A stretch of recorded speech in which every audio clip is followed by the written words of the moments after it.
Hello, I'm Charles Patricelli, Mayor of the City of Watervliet. I want to thank you for taking the time to listen to my third State of the City address. I'm excited to deliver the news of the projects and improvements planned over the next year. But first I must give credit to those that helped us get to where we are today. City Council members Barb Diamond and Peter Torrencello and the city employees have worked hard and tirelessly throughout the strenuous year of another COVID-19. Despite the obstacles, we accomplished many noteworthy achievements for the city and residents in 2021. And they need to be recognized for their hard work and commitment. So let's talk about first the most important item, financial. The financial status of the City of Watervliet in 2021 is a very positive one, which is a tremendous accomplishment considering a few years ago the City of Watervliet was listed by the State Controller's Office as one of the most financially distressed cities in the state. On top of that, of course, we had COVID.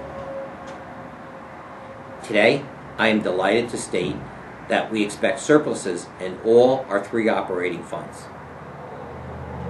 The surpluses are a result of responsible budgeting and tough decisions that were in the best interest for the city and its residents. Revenue generated in 2021 was significantly higher than expected, primarily due to sales tax. We budgeted to receive $3.45 million in sales tax, and we received more than $4.2 million. We budgeted $970,000 in state aid, and we received $1.4 million, which included the residual effect of aid we were supposed to receive in 2020, pandemic year. Responsible budgeting, not wishful or hopeful budgeting, will keep the city's finances in order and off the most distressed list. More importantly, we kept a zero tax increase. We are still working with the New York State Financial Review Board, the FRB, to receive a grant funding for our accounting systems. The appropriate adjustments were made in the FRB late in 2020 to allow us to continue moving forward with this grant. In the coming year, we look to continue with the FRB to purchase our city streetlights and convert all our city lighting to LED. If we can accomplish this, the FRB will also grant the city up to $340,000. This conversion will not only save the taxpayer money, but also result in more energy-efficient city. We just recently received proposals and will select a company to help us guide us through the purchase of the streetlights and the installation of our new LED lights. We will work in partnership to ensure that we are leading and advocating in the fight against climate change, and more importantly, energy savings for future years to come. Let's talk a little bit now about businesses. Had a tough year for COVID. We have dedicated a higher focus on our businesses, which were forced to deal with very unique challenges because of the pandemic. The focus will continue to help support and encourage and ensure their survival and growth. We partnered recently with the City of Troy in the development of the Congress Street Bridge Study. That effort will link the downtown growth in both Troy and Watervliet and with our area attractions such as the Hudson Shores Park, our bike trail, and our restaurants. Our general manager has been working with ongoing discussions with potential developers to purchase any of the vacant buildings we have here in the city. And please stay tuned for more that you'll hear about the former Selby gas station, the Luke Oil gas station on 2nd Avenue, and Papa's Restaurant. This year, we also will mark the second annual Restaurant Week in the City of Watervliet. City restaurant owners stated that the last year's event was a tremendous success, and we look forward to working with them again to continue the success for their years to come. Check out our city's website for more updates and details on Restaurant Week. Code enforcement is very important to our health and safety of our community. Our building code is now under review for improvements. The city has reached out to a consultant to review and make recommendations that will strengthen and control some of our neglected and troubled buildings. These changes will contribute to the stabilization of our neighborhoods. The city also recently hired a code inspector with the intentions of hiring another code inspector this year. And this will help keep up with the apartment inspections to ensure our neighborhoods are safe and secure. 380 apartments were inspected for occupancy. 492 violations were filed in 2021. The city strives to continue to work with building owners to seek resolution rather than impose fines, but when necessary, we'll do so to ensure the safety of our neighborhoods. The same principle is intended for garbage violations. Appearance is almost everything. It's very important to the quality of life, the health and well-being of our residents and our visitors as well. And we will continue to work to improve our appearance. With the help of DPW, we remediated 32 issues to maintain vacant properties, secure buildings, and remove debris. 239 building permits were also issued. DPW, another very important department. Thanks to the Albany County Department of Public Works, we have been assessing our equipment needs and reviewing our fleet. To date, we purchased 2 new trucks, a snow pusher for our tractor, as well as attachments for our Ventrex machine, which has been to improve our fleet. We just recently hired 2 more members to support our team in the year 2022. The city also plans to join with the town of Colony for assistance in repaving 8th Avenue. This is another great example of working together with our adjoining municipalities to get the jobs done. This year, our bulk day at Hudson Shores Park will be again held in May, as well as an electronic recycling day. Further details will be announced on our city's website. The City of Watervliet has always considered the environment a high priority. This administration plans to refocus our areas where both expenses and energy can be saved. Our monthly bills are being analyzed to identify fluctuations and to aid in the reduction of our energy consumption. It was identified that our solar panels were not operational and we've been working to get them resurrected to perform as intended. As previously mentioned, we recently did our street light purchase, and we will continue with this endeavor. Electric vehicles, from all indications, is a wave of the future, and Watervliet is now part of that plan. 12 electric stations were recently installed at 3 locations and are now all operational. The city also intends to acquire an electric vehicle for our own fleet as well in the near future.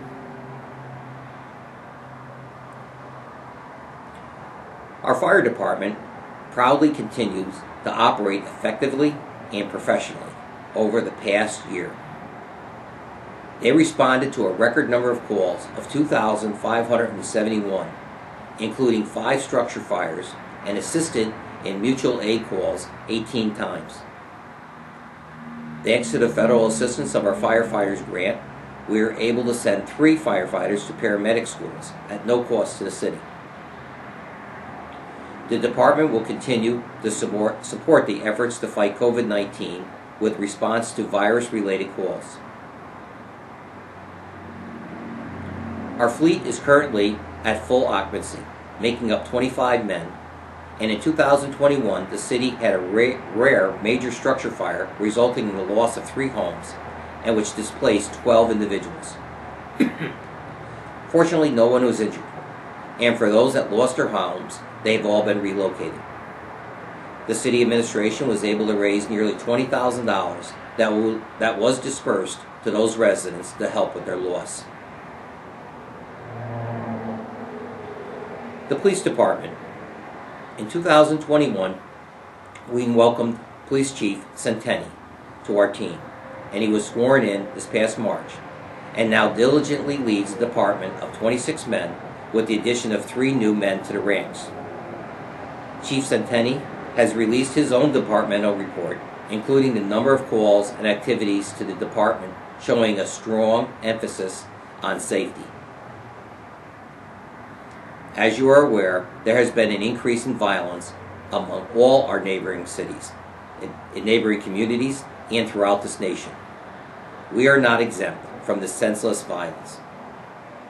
Efforts are being made to ensure the safety for the best to our ability, both for the safety of the residents and our policemen involved. In 2021, Watervliet Police removed 13 guns off the streets, a majority of them resulting from vehicle stops. We held our first city gun buyback program, which was held with the assistance of the Attorney General's office and neighboring police agencies, taking another 30 guns off the streets. We also continue to show our support to public safety by purchasing 2 new police vehicles, and just recently started the process to purchase body cameras for our men. The Watervliet School District and the Police Department has now worked together to reinstitute the School Resource Officer.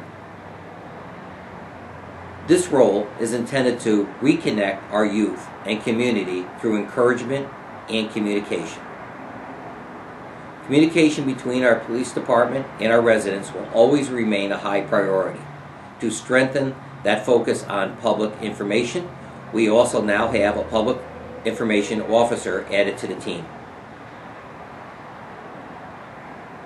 The police department and the city council has worked together to offer now a bike registration program that will be available this spring.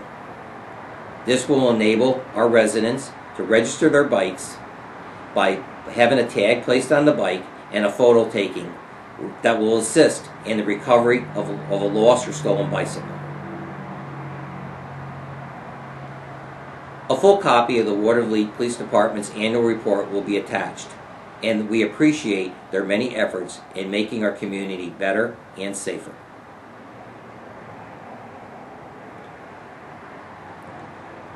I believe one of our most important assets to our city residents is our water reservoir. To improve our reservoir's water quality, we purchased a harvester to help reduce the chestnuts that are clogging up our reservoir. This hasn't been done in years. This will begin in June and will continue through September. Our reservoir also has a hydroelectric plant, and this plant needs federal government licensing, and an effort to gain the license has been going on for over 2 years. This ongoing effort is expected to be completed next month, which will ensure the city with a 40-year license. Also, a few years ago, the town of Gilliland increased our tax assessment in 2019, over 5 times the original value. So we filed a grievance and now had subsequently placed a lawsuit to fight this increase. But despite the increase in the tax expense, we maintain a 0 increase in both our water and sewer rates. Final engineering design phase are currently being reviewed for phase 1 of a 2-phase sewer separation project. This project includes $1.2 million in the grant with $3.5 million in in-house share. We have hopes for construction of phase 1 this year and plans for phase 2 in the following year. The filter plant grant is currently underway, with engineering is expected to begin and construction this spring and summer. This includes a new computer monitoring system, a boiler, fencing, a new garage for our vehicles, and other mechanical improvements. Our team right now is currently reviewing applications for those residents who apply to have their lead water lines replaced, and we expect award for these homeowners in the early spring. Priority, of course, is for homes with children under 6 years of age. Parks. In 2021 was another productive year for our city parks and events. COVID-19 impacted some of our routine events such as the Memorial Day Parade, but overall we were able to continue to host a few of the older and some also new events. I want to thank everyone who participated in making them happen. A few key events that were listed were as follows. We had the Arsenal City Run, with over 200 runners crossing over the finish line. Hudson Shores Park hosted a very successful antique car show. Watervliet Fire, Police, the Arsenal, and the city leaders gathered for a 9/11 ceremony at the Elks Club. The city's pool opened after a one-year hiatus and ran successfully, registering a record number of passes.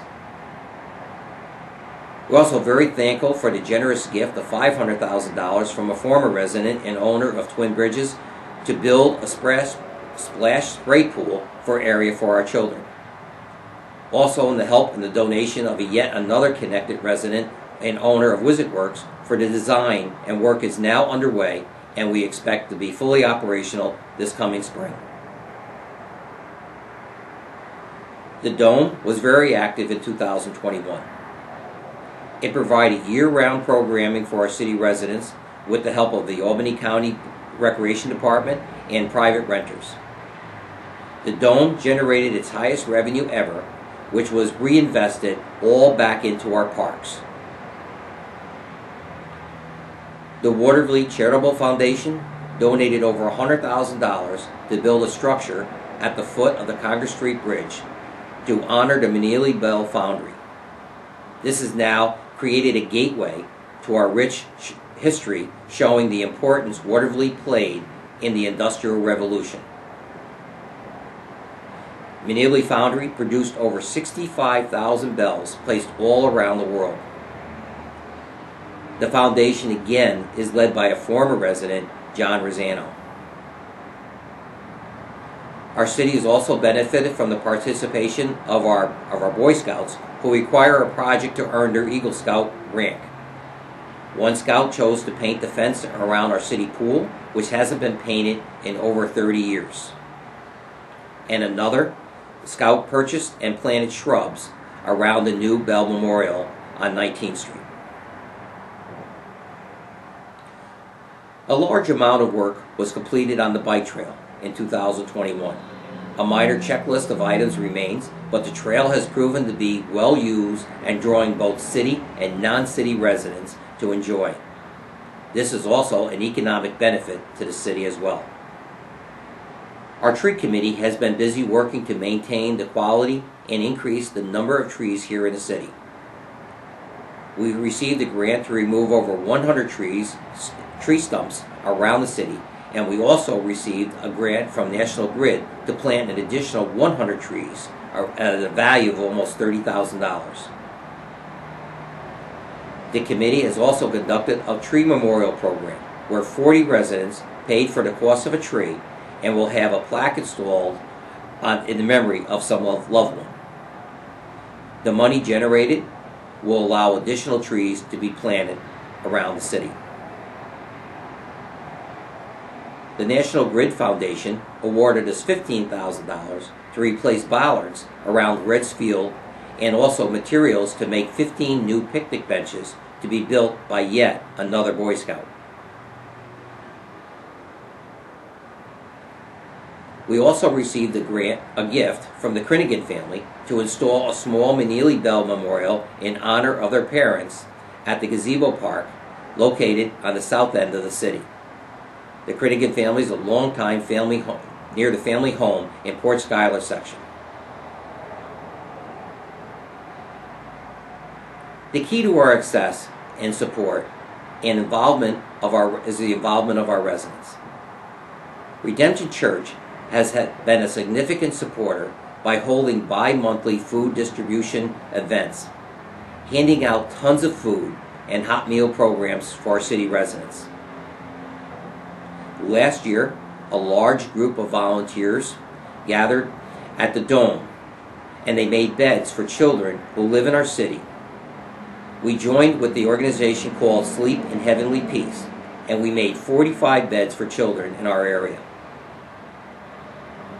COVID-19 clinics were held throughout the year with the help of our county and their partners to administer vaccinations for almost 1,000 residents. We recently sent out a survey to our senior citizens inquiring what services they were lacking. COVID-19 brought forward the recognition to the lack of some of our seniors' needs, and we are currently analyzing these surveys, and we will actually be working on how to increase those services and provide better services to support our seniors in this coming years. Recently, we were notified that we received $500,000 to help our lower income residents with some needed home repairs. We are also currently working and developing new guidelines, and will be rewarding approximately 30 or more of our residents grants for those with the available funds for some general, maybe some more important code items. Currently, the city is working on several improvements projects with the city-owned buildings as well, and plan to complete them in this 2022 year. The repair to our soffits at City Hall has been awarded, and soon the replacement of windows at City Hall will be going out to bid. Both improvements received grant funding from Assemblyman John McDonald and Senator Neil Breslin. The Waterfront Project, we're intending to include a boat docks, a restaurant, and some other amenities for Hudson Shores Park in 2022. We are currently working with a company to provide a tour boat operating out of the park.